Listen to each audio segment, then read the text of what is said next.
अस्सलाम वालेकुम। आपको एक्सप्रेस न्यूज के इस खुसूसी ट्रांसमिशन जमहूर का मंशूर में खुशामदीद। बड़ा अफसोसनाक एक वाक़या पेश आया खैबर पख्तूनख्वा के शहर डेरा इस्माइल खान में, जहां पर थाने पर रात गए दहशतगर्दों ने हमला किया, जिसके नतीजे में 10 पुलिस एहलकार शहीद जबकि 9 जख्मी हो गए हैं। अब इंतखाबात नजदीक आ रहे हैं तो ये चैलेंजेस भी जो है वो बढ़ते जा रहे हैं, लेकिन इंतखाबात हो रहे हैं और उनकी तैयारियां जारी हैं। सिर्फ 3 दिन अब बाकी रह गए हैं। सियासी जमातें, उनके अहम लीडर अपने अपने जलसे कर रहे हैं, गहमा गहमी अपने अरूज पर है और जो 8 फरवरी 2024 को होने वाले इंतखाबात है उनमें मजमूई तौर पर सियासी जमातों के 6031 कौमी और सूबाई असम्बलियों के उम्मीदवार हैं जो कि इंतखाबात लड़ेंगे, जबकि 11,785 आजाद उम्मीदवार मैदान में हैं। कौमी असम्बली की जो जनरल नशिस्तें हैं उसके लिए 8,121 उम्मीदवार मैदान में हैं, जिनमें 4,807 मर्द और 312 खवातीन उम्मीदवार हैं। आज के प्रोग्राम में आज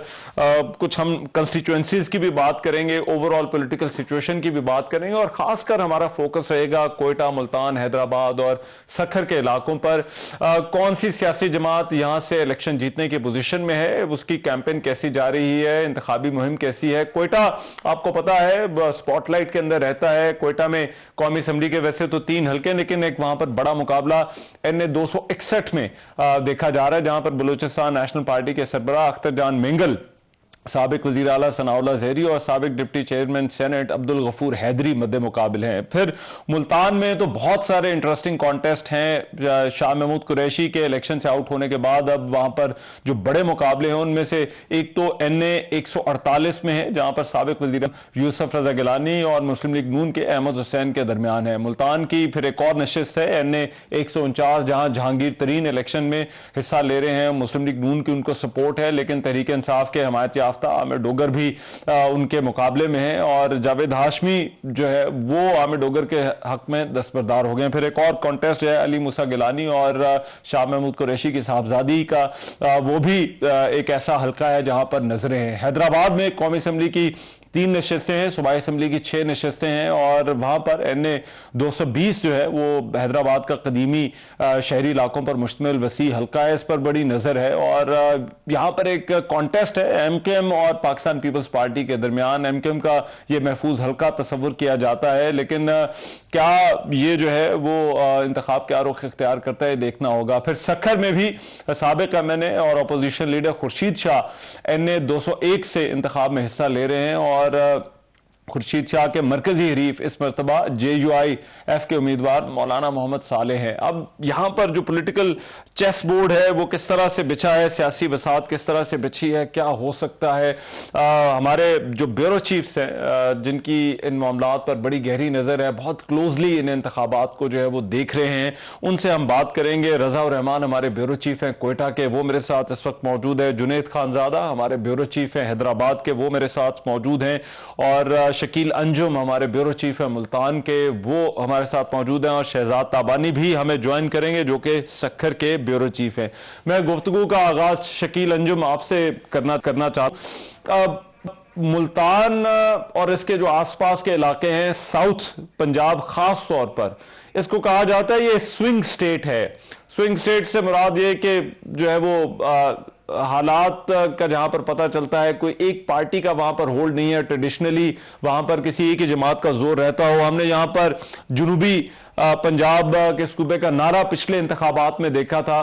तो शकील, इस मर्तबा क्या ये जो इंतखाब है इसमें जो कॉन्टेस्ट है वो किन इश्यूज की बुनियाद पर लड़ा जा रहा है। और फिर ये बताइए कि मुल्तान शहर के अंदर जहां पर तीनों बड़ी सियासी जमातें हैं, जहां पर कहा जाता है कि एक 3-वे कॉन्टेस्ट होता है मुस्लिम लीग नून, पीपल्स पार्टी, तहरीक इंसाफ के दरमियान, तो यह क्या वाकई एक 3-वे कॉन्टेस्ट है? रहमान, जैसा कि आपने कहा कि बिल्कुल जो जनूबी पंजाब है वो मुल्क की सियासत के अंदर जो है स्विंग किरदार अदा करता है। और आपने देखा कि 2018 के इंतखाबात में PTI की हुकूमत बनाने और उसके बाद PTI की हुकूमत को गिराने में जनूबी पंजाब के जो इलेक्टेबल थे, जो समझते हैं कि वो अपने अपने हलकों में बहुत मजबूत हैं, वो जीत सकते हैं, और उन्होंने अहम किरदार अदा किया था। अब हम आ जाते हैं कि ये जो मौजूदा इलेक्शन है और इसमें जिस तरीके से कैंपेन चलाई जा रही है, दो जमातों को तो मुकम्मल आज़ादी है कैंपेन चलाने की, और आईपीपी को भी, इस्तेहकाम पाकिस्तान पार्टी को भी। और मुल्तान में जैसा कि आपने जिक्र किया, जबकि जो पीटीआई है उसको उस अंदाज में इजाज़त नहीं है कैंपेन चलाने की जिस तरह बाकी दो और ये तीसरी जमात है इसको हासिल है। वो अपनी कैंपेन चला रहे हैं लेकिन महदूद तरीके से, और ख़ास तौर पर वो सोशल मीडिया का इस्तेमाल जो है वो ज़्यादा कर रहे हैं। और उनकी ये कोशिश होती है कि जो उनकी कैंपेन है जहाँ पर वो डोर टू डोर भी जा रहे हैं उसको ज़्यादा उसकी तशहीर ना की जाए ताकि लोग जो है वो पिन पॉइंट ना हो सकें। और इसके अलावा जो आपने कहा कि मुल्तान के जो 3-4 हलके हैं जहाँ पर बड़े मुकाबले हो रहे हैं, NA 148 है जहाँ से साबिक वज़ीर आज़म सैयद यूसुफ रज़ा गिलानी पीपल्स पार्टी के उम्मीदवार हैं, और इनके मद्दे मुकाबले हैं मलिक अहमद हुसैन डीहर जो कि मुनरफ हुए थे पीटीआई से। फिर जाहिर है जो उनकी डील हुई थी उसके तहत उन्हें टिकट मिला और यहाँ से सिकंदर बोसन को ड्रॉप करना पड़ा PMLN को। और यहाँ पर बैरिस्टर तैमूर भी हैं जो मखदूम शाह महमूद हुसैन कुरैशी के वकील भी हैं, वो भी पीटीआई के उम्मीदवार हैं और वो आज़ाद हैसियत से इलेक्शन लड़ रहे हैं। लेकिन ये जो हल्का है ये अपना दही और शहरी आबादी का इम्तिजाज है। अच्छा। और यहाँ पर दोनों किस्म के वोटर मौजूद हैं, शहरी भी और दही भी। और इस हल्के में जो अब तक की सूरत हाल है, जो कैंपेन की है साबिक वज़ीर आज़म ने, और ख़ास तौर पर जो बड़े धड़े थे, बरादरियाँ थी, उन्होंने उन्हें ज्वाइन किया और उनकी पोजीशन जो है हमें बेहतर दिखाई दे रही है। शकील, आपके ख्याल में ये जो इंतखाबी निशान का जाना है, इंतखाबी निशान का जाना है तहरीक इंसाफ का, कितना भी फर्क पड़ा होगा ऑन ग्राउंड उससे, जिस तरह से पोलिंग होती है या वोटर अगर तहरीक इंसाफ के लिए वोट करता है? रहमान, जो सोशल मीडिया है उसने बड़ा अहम किरदार अदा किया है इंफॉर्मेशन को फौरी तौर पर स्प्रेड करने का, एक जगह से दूसरी जगह पैगाम पहुंचाने का। हमने जाकर जो रिमोट एरियाज हैं, दही इलाके हैं, वहाँ पर भी लोगों से पूछा है और मुझे जानकर ये हैरानी हुई है कि उन्हें जो पीटीआई के उम्मीदवार हैं, हालांकि उनके अजीबोगरीब निशानात हैं, लेकिन इसके बावजूद उन्हें जो है वो पीटीआई के निशानात उन्हें याद हैं और वो ये कहते हैं कि ये जो निशान हैं वो पीटीआई के उम्मीदवारों को अलाट हुए हैं। ये वैसे बड़ी हैरत की बात है कि जो दही इलाके हैं वहाँ पर जो है वो लोगों को इस कदर जो है मालूमात का जाना और फिर उन्हें चीज़ों को याद करना, और उनसे बातचीत भी होती रही है और वो यही कहते रहे कि हमें जो है वो निशानात का पता है, ऐसी कोई बात नहीं है। लेकिन अब बात यह है कि पोलिंग डे जो है ना वो बड़ा अहम होगा और बड़ा इम्पोर्टेंट होगा कि उस दिन जो पीटीआई का वोटर है, आया वो बार बार जो उसे पैगाम मिल रहा है, पैगाम दिया जा रहा है, और दूसरी तरफ एक खौफ का अंसर भी शामिल है। क्या वो खौफ के अंसर का शिकार होकर घर में बैठ जाएगा या फिर वो निकलेगा और खामोशी से वोट डाल जाएगा? तो ये बड़ा अहम होगा उस दिन। अगर तो टर्नओवर ज्यादा हुआ और लोग जो है वो बहुत ज्यादा बड़ी तादाद में निकल आए और उन्होंने पीटीआई के उम्मीदवारों को वोट दे दिया, तो फिर आप काफी सारे हलकों में देखेंगे कि आपको सरप्राइज देखने को मिलेगा। और बहुत सारी ऐसी जुनेद मुझे राइट, तो आप ही कह रहे हैं सरप्राइज आ सकता है। मैं जरा जुनेद से हैदराबाद का भी कुछ हाल अहवाल ले लें। जुनेद, एमक्यूएम की प्रेजेंस बड़ी वो स्ट्रगल कर रही है कराची के अंदर, अपनी जो कंस्टिट्यूएंसी है उसको बचाने के लिए, अपने वोटर को साथ रखने के लिए। हैदराबाद में इस वक्त क्या ट्रेंड है? क्या ये वाकई एमक्यूएम और पीपल्स पार्टी का कॉन्टेस्ट है?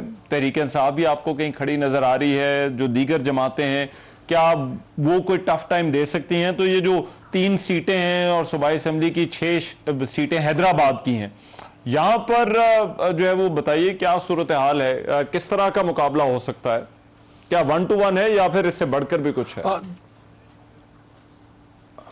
जी अजहर, यहाँ पर जो मुकाबला है वो बेसिकली हैदराबाद शहर के अंदर जो मुकाबला वो पाकिस्तान पीपल्स पार्टी और मुत्तहदा कौमी मूवमेंट के उम्मीदवारों के दरमियान ही है।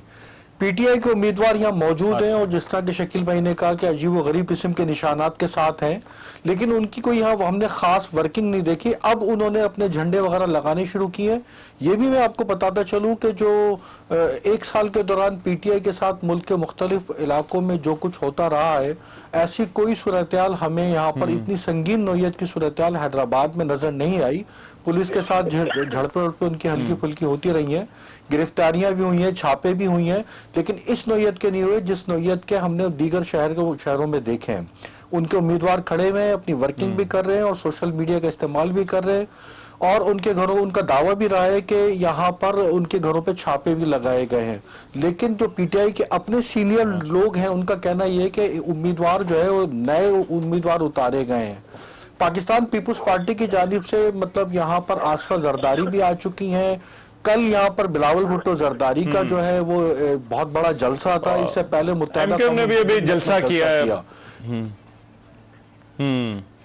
हाँ, तो मैं ये बता रहा था कि गुज़िश्ता साल जनवरी से जब ये मर्जर हुआ है, उसके बाद एमक्यूएम का वर्कर यहाँ पे बड़ा चार्ज है और एमक्यूएम ने दावा किया है कि वो अपनी दोनों कौमी असेंबली की नशिस्तें दोबारा हासिल कर लेंगे और इस बार दोबारा एक बार फिर अपनी 4 सूबाई असेंबली की नशिस्तें लेंगे, जिनमें से एक माजी में 2018 के अंदर एमक्यूएम जो है लूज कर चुकी थी। लेकिन उनका कहना है, और अब एमक्यूएम ने इस बार वहां पर बड़ी अच्छी हिकमत अमली बनाई है।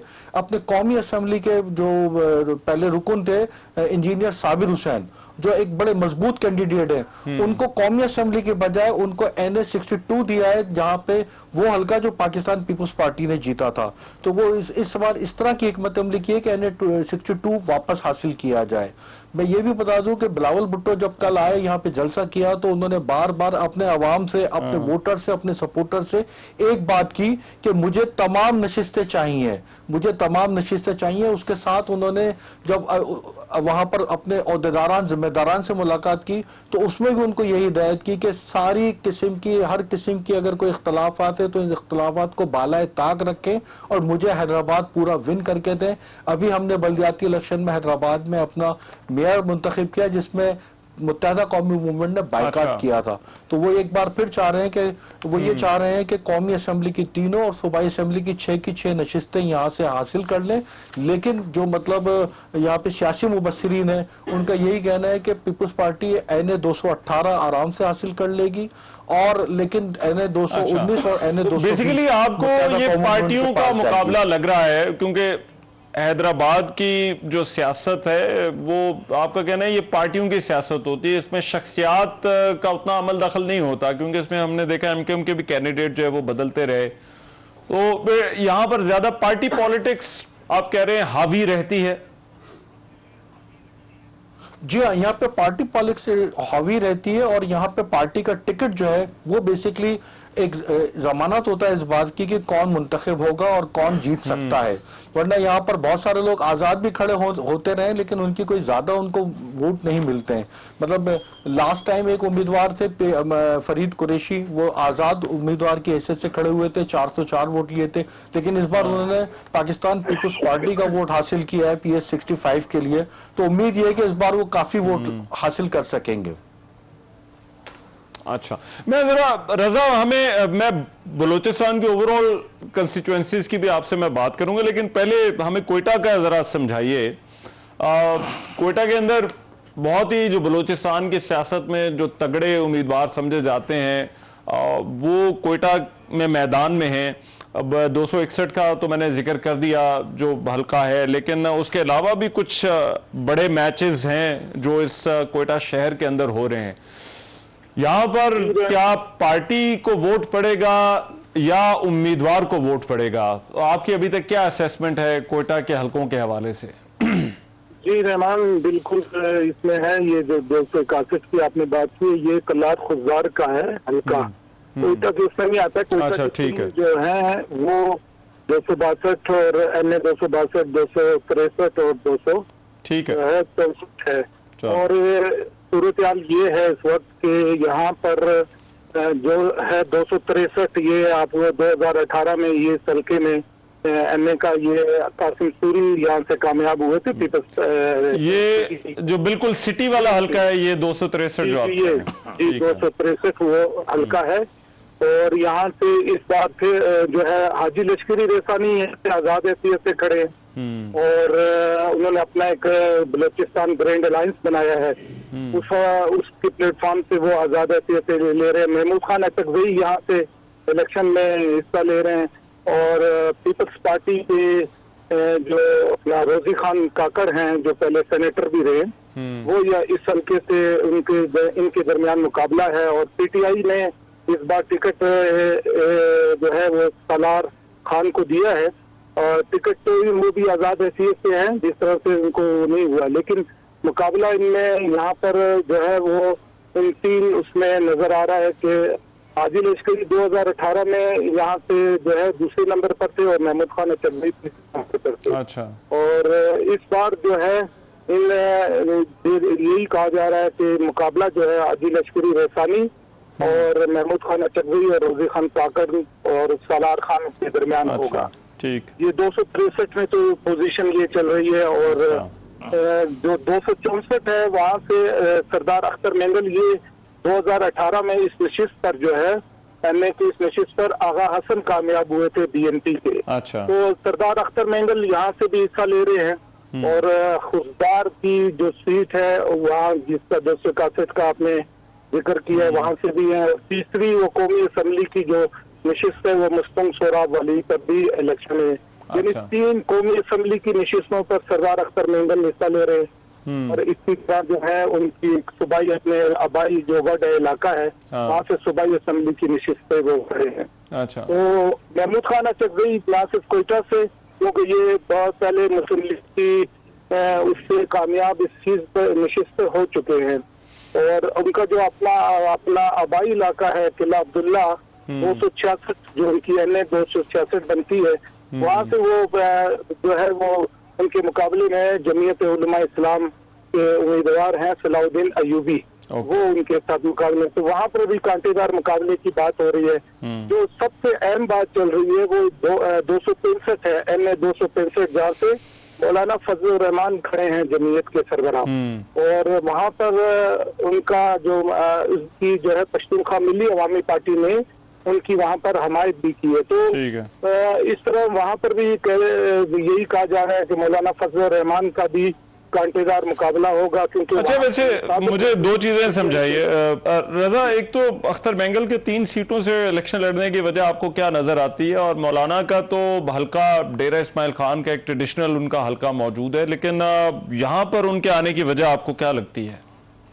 जी देखें, ये तो मौलाना फजल रहमान जिस हल्के से लड़े ये एक मजबूत जमीयत उलमा इस्लाम का जो है गढ़ रहा है हमेशा से। अच्छा। 2018 में भी यहाँ से जो है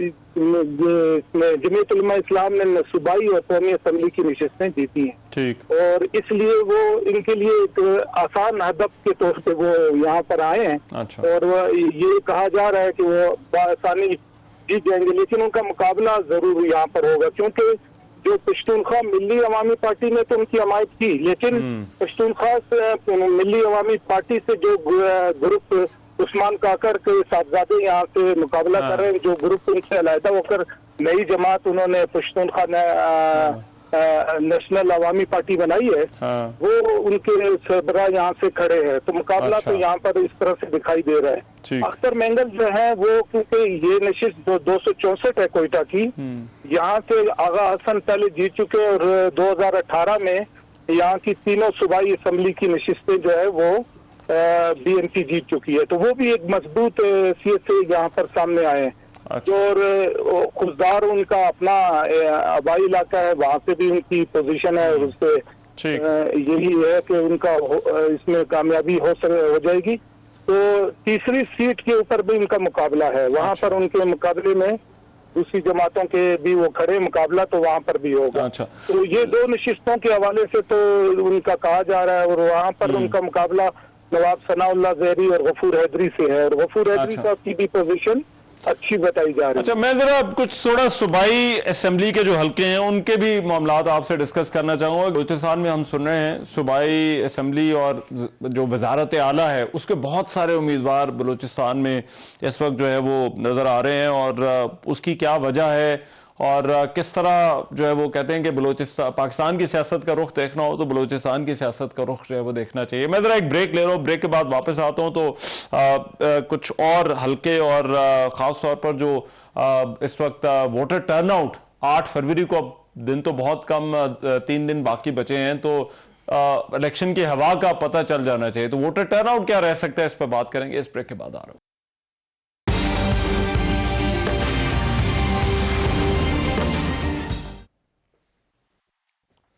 welcome back after the break.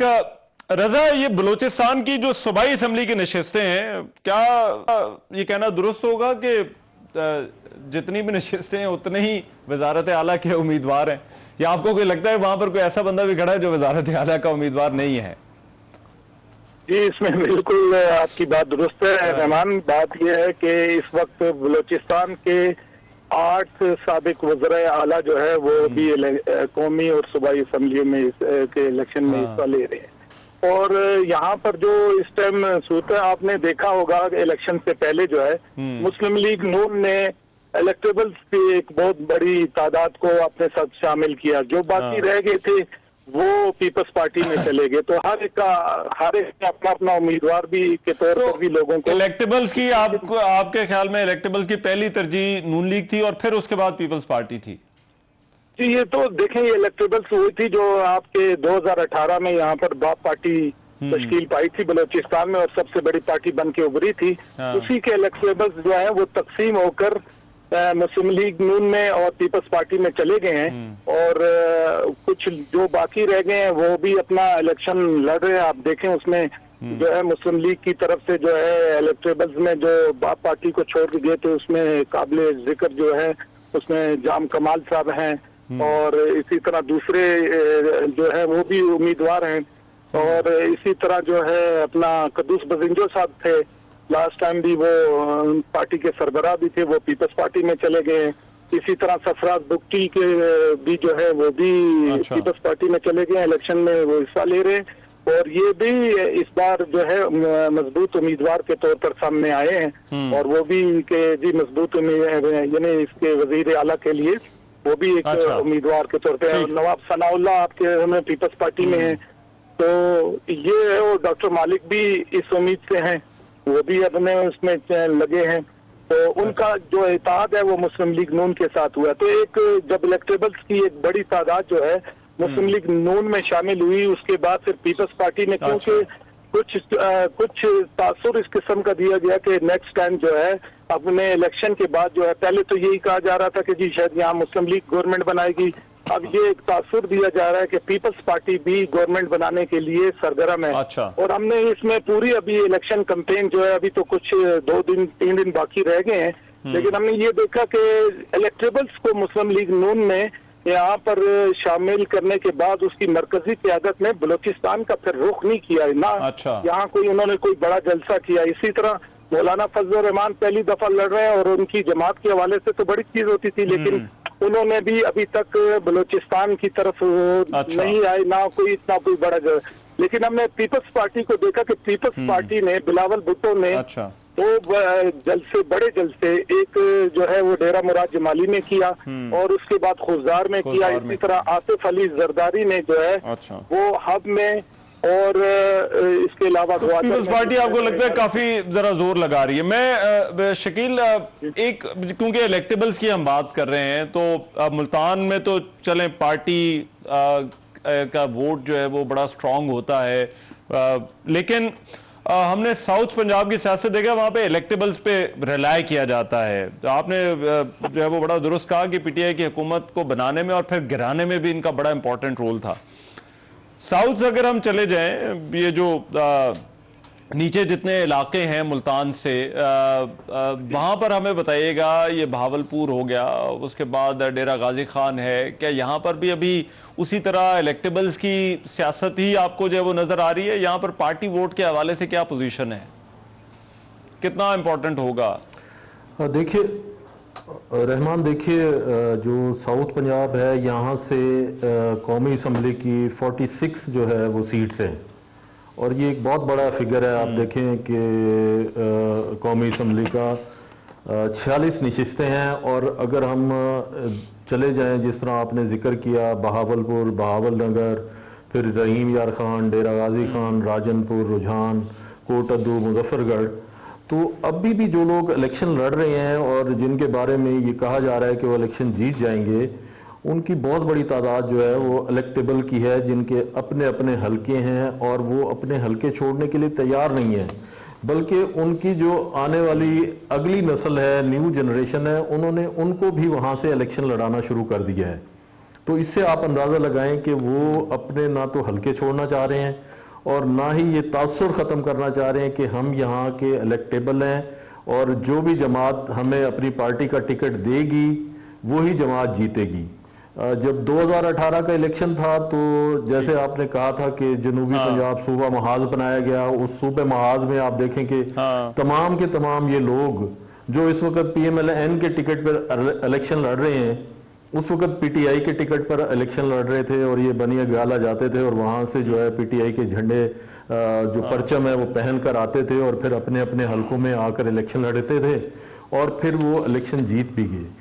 लेकिन जिस तरीके से 2018 में जो रियासती मशीनरी है जिसकी सपोर्ट जो है PTI के उम्मीदवारों को थी, वो 2023 के इलेक्शन में बिल्कुल उसी तरह जो है वो मुस्लिम लीग नून के जो उम्मीदवार हैं उनको रियासती मशीनरी की हिमायत हासिल है और ये तासुर दिया जा रहा है कि अगले जो वजीर आज़म हैं वो मियां नवाज शरीफ होंगे और मुस्लिम लीग नून जो है वो इक़्तिदार में आएगी और अगली हुकूमत जो है वो मुस्लिम लीग नून को मिलेगी, क्योंकि यहाँ पर दही इलाके हैं, यहाँ पर ज़्यादातर लोगों के ऊपर जो कंट्रोल किया जाता है वो थाने और कचहरी की सियासत के ज़रिए किया जाता है।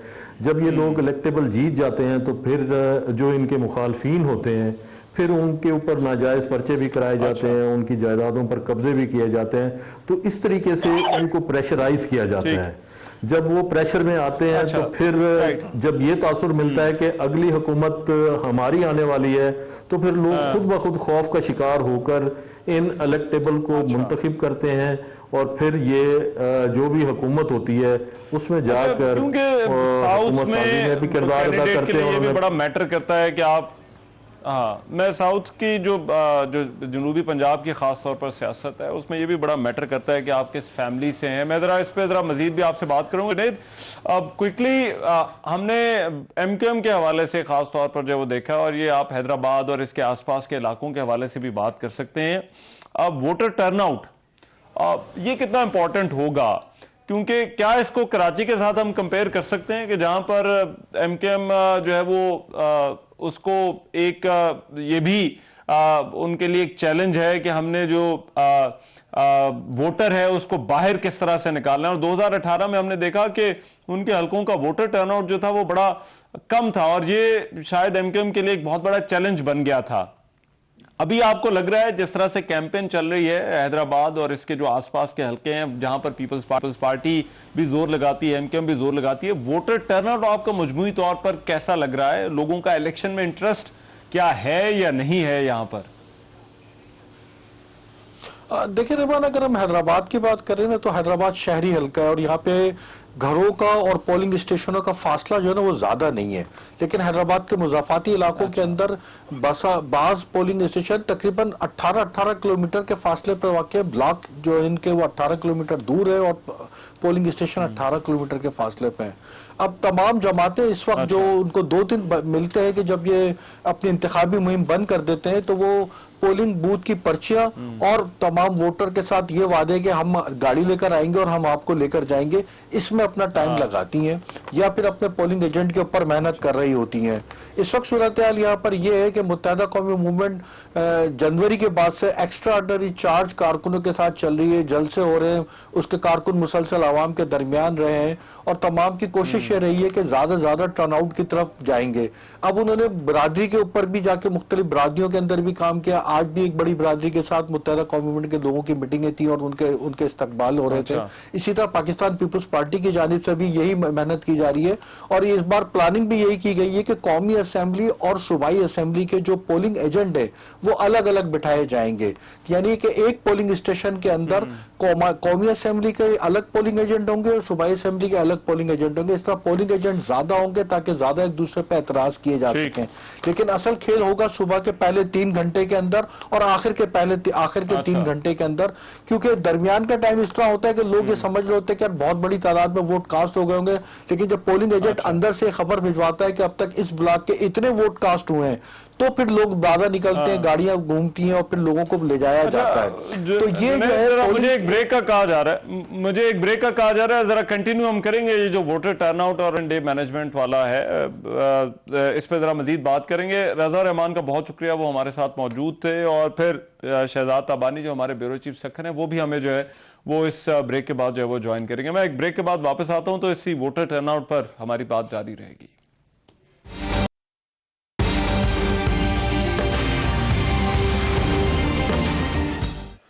Welcome back after the break. अच्छा, जुनेद खानजादा से बात हो रही थी वोटर टर्नआउट की। जुनेद, एक तो कंटिन्यू कीजिएगा और फिर थोड़ा मुझे ये बताइए कि जो आसपास वाले इलाके हैं, जिनको हम कभी इंटीरियर के साथ भी जो है वो इनको कहते हैं, ये मीरपुर खास हो गया, फिर नवाब शाह का इलाका है, यहां पर भी वोटर टर्नआउट आपको लगता है कि कुछ ऐसा ही होगा, मिला जुला होगा? और क्या यहां पर भी वही तैयारियां हैं, या फिर यहां पर वोटर टर्नआउट निकालना आसान है, क्योंकि आप खुद कह रहे हैं कि ये तो पार्टियों का मामला है यहां पर ज्यादा इन हलकों के अंदर? देखिए, जो लोअर सिंध है, जिसको उसके लोअर सिंध के 13 डिस्ट्रिक्ट हैं, यहाँ पर तकरीबन कौमी असेंबली की 20 नशिस्तें हैं। पाकिस्तान पीपल्स पार्टी की जानिब से मुसलसल ये दावा किया जा रहा है कि हम 20 की 20 नशिस्तें हासिल कर लेंगे। ताहम हम जो देख रहे हैं और हमारी अपनी कैलकुलेशन ये बता रही है कि 14 महफूज नशिस्तें जो है पाकिस्तान पीपल्स पार्टी की हैं, जिनमें से दो नशिस्तों पर मुत्तहिदा कौमी मूवमेंट अपने उम्मीदवार मुंतखब कराने की कोशिश करेगी, और बाकी नशिस्तों के ऊपर बड़े दिलचस्प मुकाबले हो रहे हैं। पाकिस्तान पीपल्स पार्टी के शरीक चेयरमैन आसिफ अली जरदारी, वो यहाँ से नवाबशाह से लड़ रहे हैं, 207 से लड़ रहे हैं, लेकिन वो अपनी इंतखाबी मुहिम के लिए खुद यहाँ पर नहीं आए। उनकी बहन अजरा पेचो वो चला रही हैं, फिर उनकी साहबजादी आसफा आई थी, उन्होंने वहां पे रैली निकाली। बिलावल भी गए, लेकिन वो बिलावल ने कोई नवाबशाह के अंदर कोई काबिल जिक्र कोई जलसा नहीं किया, लेकिन वो उन्होंने सिर्फ उसको एक प्लेटफॉर्म के तौर पर वहां पर गए। और यहाँ पर बड़े दिलचस्प मुकाबले और भी हो रहे हैं। जो सायरा बानो यहाँ पर जो है सागर से पहली बार लड़ी हैं, जो पहले GDA के खवातीन की मखसूस नशिस्तों से लड़ी थी, लेकिन अब वो पहली बार कौमी असेंबली के लिए यहाँ पर जनरल पब्लिक नशिस्त से लड़ रही हैं। वो उनके मुकाबला जो है मतलब दिलचस्प कहा जा रहा है। वो उनके तबसरे और उनके बयानात, उनके खिताबात वो बड़े दिलचस्प होते जा रहे हैं। उसके अलावा जो इस वक्त जब मैं आपसे गुफ्तगू कर रहा हूँ, तो इस वक्त बदीन के अंदर एक GDA का बहुत बड़ा जलसा हो रहा है। वहां पर जो है डॉक्टर फहमीदा मिर्जा, साबिक कौमी असेंबली की स्पीकर, वो वहां पर इस वक्त लड़ रही है। और सुबह उनके इस बात का फैसला सुप्रीम कोर्ट में होना है कि उनको निशान सितारा मिलेगा या नहीं मिलेगा, लेकिन वो अभी भी GDA के इंतखाबी निशान सितारा के वो जलसे जो है वो करें। लेकिन ये इस वक्त बेटे के वापस आपने जितने नाम लिए हैं, इंटीरियर सिंध में बहुत सारी खवातीन इस वक्त जो है वो कैंपेन के अंदर इन्वॉल्व हैं, तो बड़ा इनकरेजिंग साइन है। लेकिन मैं शहजाद ताबानी, हमारे ब्यूरो चीफ सखर मेरे साथ इस वक्त मौजूद है। शहजाद, जो अपर पार्ट है सिंध का, जिसमें लाड़काना भी ज़ाहिर बात है शामिल है, पाकिस्तान वहां पर ये तासुर है कि पाकिस्तान पीपल्स पार्टी का मुकाबला बाकी तमाम जमातों से होता है, और अब क्योंकि JUI जो है वो यहाँ पर वो भी एक मेन प्लेयर बनकर जो है वो आई है। आप किस तरह से कॉन्टेस्ट देख रहे हैं बल्दियाती इंतखाबात में? जिस तरह से पाकिस्तान पीपल्स पार्टी ने सीटें ली, क्या ये उसी तरह का मैच होगा, या फिर आपको लगता है कि ये पीपल्स पार्टी के लिए थोड़ी टफ फाइट है इन इलाकों के अंदर? हाँ, देखें रहमान, हमारे पास जो इलेक्शन हो रहा है उसमें पीपल्स पार्टी का पल्ला जो है वो शुरू की तरह इस बार भी भारी है। सखर को ले लें, लाड़काना डिवीजन को ले लें, यहाँ पर मद्दे मुकाबिल तो होते हैं सख्त, लेकिन जीत जो है वो पीपल्स पार्टी का ही मुकद्दर बनती है। अच्छा, इस तरीके से ग्रैंड डेमोक्रेट अलायंस बनाया जाता है। पिछली बार भी इसी तरीके से 12-13 जमातों का एक अलायंस बनाया गया था, लेकिन वो फ्लॉप हो गया था। आखिर में ये पार्टियां आपस में ही लड़ पड़ती हैं अपने कैंडिडेट्स के ऊपर। और इस वक्त जो कैंपेन चलाई जा रही है, एक मजबूत कैंपेन जो चलाई जा रही है सिंध के अंदर, वो खास तौर पर पीपल्स पार्टी की तरफ से चलाई जा रही है। कुछ इलाकों के अंदर बिलावल भुट्टो जरदारी साहब खुद जो है वो कैंपेन चला रहे हैं, तो दूसरी जगहों पर, दूसरे मकामात पर जो है वो उनकी बहन आसफा भुट्टो जो है वो खुद जो है पहली बार इस कैंपेन का हिस्सा बनी है, और हर इलाके के अंदर वो खुद जा रही हैं, वोटर्स को जो है वो बता रही हैं कि वो वोट देकर पीपल्स पार्टी को कामयाब करें। तो ये एक अच्छा साइन है पीपल्स पार्टी के लिए, जबकि दीगर जमातें भी जोर लगा रही हैं, लेकिन वो इतने बड़े जलसे करने में कामयाब। ये इलाके क्योंकि शहजाद फ्लड से भी बड़े मुतासर हुए थे, वो मामला तो कहीं आड़े नहीं आ रहा, जो इलेक्शन कैंपेन जिस तरह से वोटर टर्नआउट होगा या जो वोट डाले जाएंगे? देखिए, ये आपने बहुत जबरदस्त बात की है, क्योंकि सैलाब के अंदर जो है लोगों को बड़ी मुश्किलात हुई हैं। जो देहातों के लोग हैं खासतौर पर, वो बड़े परेशान रहे हैं। लेकिन जब सर्वे करने के लिए वहां पर गए, खातून जमीनों पर काम कर रही थी अपने, और बड़ा बुरा भला कह रही थी मकामी हुकूमत को और मौजूदा हुकूमत को, सिंध हुकूमत को। लेकिन जब उनसे ये पूछा कि आप वोट किसे देंगी, तो उन्होंने वोट के लिए यही कहा कि वोट जो है वो न्यानी का है, न्यानी यानी कि बेटी का है, बेटी यानी कि मोहतरमा बेनजीर का है। तो ये कॉन्सेप्ट जो है यहाँ पर खासा तेज है। और इसी तरीके से जो हमारे कौमी हल्के हैं, मेरी आसपास में 17, उनके अंदर से जो है 16 के ऊपर पीपल्स पार्टी कामयाब होते हुए नजर आ रही है। अच्छा। इसी तरीके से प्रोविंशियल असेंबली के जो 35 हल्के हैं, उनमें भी तकरीबन 95%। तो आपको लगता है कि बहुत ज्यादा पीपल्स पार्टी के लिए यहाँ पर जो है वो प्रॉब्लम नहीं है? अच्छा, मुझे एक ब्रेक लेनी है, मैं ब्रेक के बाद जरा बातें हैं। तो जो लेवल प्लेइंग फील्ड के भी गिले शिकवे हैं, और इलेक्शन डे अब क्योंकि 3 दिन है, तो इलेक्शन डे मैनेजमेंट कौन सी पार्टी जो है वो इस पोजीशन में है कि वो इलेक्शन डे को जो है वो अच्छे तरीके से उस दिन जो है वो अपना मामला जो है वो संभालेगी? इस पर तीनों साथ हैं मेरे, शहजाद ताबानी, जुनैद खानजादा और शकील अंजुम। इनसे बात करते हैं, इस ब्रेक के बाद आ रहा हूं।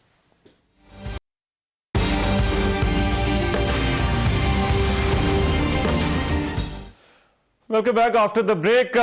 इलेक्शन में अब क्योंकि 3 दिन बचे हैं, इस वक्त जो मामलात हैं, जिस तरह से कैंपेन चल रही हैं सोशल मीडिया के ऊपर और फिर ग्राउंड के ऊपर भी। शकील, पहले मैं आपकी राय चाहता हूं क्विकली, क्योंकि मेरे पास टाइम थोड़ा है, इसलिए मैं आप तीनों की इस पर राय चाहता हूं। शकील, जो खामोश वोटर की हम बात करते हैं, क्या आपको लगता है वो इलेक्शन के दिन जो है वो निकल सकता है? अगर हम मुल्तान और पीछे जो है वो नीचे साउथ पंजाब, जनूबी पंजाब, ओवरऑल जो है वो बात करें, आपको लगता है कि कोई सरप्राइज जो है वो इस दिन जो है वो मिल सकता है जो पार्टियां यहां पर कैंपेन कर रही हैं? अच्छा रहमान, जो जहाँ तक हम शहरी हलकों की बात करें, तो वहाँ पर जो है वो खामोश वोटर निकल सकता है और बड़ी तादाद में निकल सकता है। जो रिमोट एरियाज हैं वहाँ पर जाहिर है, वहाँ पर जो इलेक्टेबल हैं और उनका वोटर है वो जो है उन्हीं को ही वोट करेगा। और मुझे ये लगता है कि शहरों में हमें कोई सरप्राइज देखने को मिलेंगे, लेकिन जो दही इलाके हैं वहाँ पर ऐसे कोई सीन नहीं नजर आएगा हमें देखने को। अच्छा, ठीक है। जुनैद, आपको क्या लगता है टर्नआउट के हवाले से? और फिर दूसरा ये, क्योंकि जाहिर बात है यहाँ से जो सीटें जाएंगी, पीपल्स पार्टी भी बड़ा काउंट कर रही है इसके ऊपर कि वो अपनी सिंध की जो कंस्टिट्यूएंसी है, जितना यहाँ से मैक्सिमम नंबर ऑफ सीट्स जो हैं वो समेट सकें वो समेट लें। लेकिन अब दूसरी तरफ जो तमाम दूसरी पार्टियां इकट्ठी हुई हैं, क्या आपको लगता है ये ओवरऑल अगर हम बात करें, ये जीडीए है, पीएमएलएन की इनको सपोर्ट है, एमक्यूएम है मैदान में, ये जो तमाम जो पीपल्स पार्टी मुखालिफ इत्तेहाद है, क्या इसका कुछ स्कोप आपको नजर आ रहा है इलेक्शन में? देखिए, इलेक्शन में वोट डालने के लिए तो इनका स्कोप नजर आता है, लेकिन जीतने के लिए इनके पास अभी इतने वोटर्स नहीं है कि वो पाकिस्तान पीपुल्स पार्टी के सामने अपनी नशिस्तें निकाल सके। मैंने बताया ना कि हैदराबाद जो हमारा रीजन है, लोअर सिंध जो कहलाता है, उसमें 20 नशिस्तें हैं, जिसमें से 14 नशिस्तें जो है पाकिस्तान पीपुल्स पार्टी की बिल्कुल क्लियर नशिस्तें हैं। 2 मुत्तहदा कौमी मोर्चा निकालने की, तो फिर चार के ऊपर ही यहाँ पर दिलचस्प मुकाबले की तवक्का है कि मामला कुछ भी हो सकता है। उस 4 के अंदर भी 3 जो नशिस्तें हैं उसमें पाकिस्तान पीपुल्स पार्टी के रूट जाने वाले जाले ही अपनी पार्टी का मुकाबला कर रहे हैं। मतलब अगर कहा जाए तो डॉक्टर फहमीदा मिर्जा भी जो है वो पुरानी जाली हैं और वो 2018 से पहले वो अलग हुई थी। तो पाकिस्तान पीपुल्स पार्टी का मुकाबला करने के लिए पाकिस्तान पीपुल्स पार्टी के नाराज जाले ही सामने निकले हुए हैं। अब जहां तक टर्नआउट की बात है, तो शहरी इलाकों के अंदर टर्नआउट थोड़ा ज्यादा रहेगा, क्योंकि मैं पहले भी बता चुका हूं कि पोलिंग स्टेशन और वोटर्स के घरों के दरमियान में फासले ज्यादा नहीं है। और क्योंकि ये आखिर के जो 2 दिन होते हैं रहमान, मैनेजमेंट करने में ही काम आते हैं। ठीक, राइट। मैं शहजाद, जो सारे बड़े नाम हमने देखे हैं वो सारे के सारे ये इसी के आसपास हैं। सखर है, खुर्शीद शाह वहां से इलेक्शन लड़ रहे हैं, बिलावल खुद लाड़काना से हैं। इनमें से लगता है कि इनके लिए आपको कोई जो ये मुखालिफ इत्तेहाद की बात कर रहे हैं, कोई नजदीक आ सकता है, कोई टफ फाइट दे सकता है?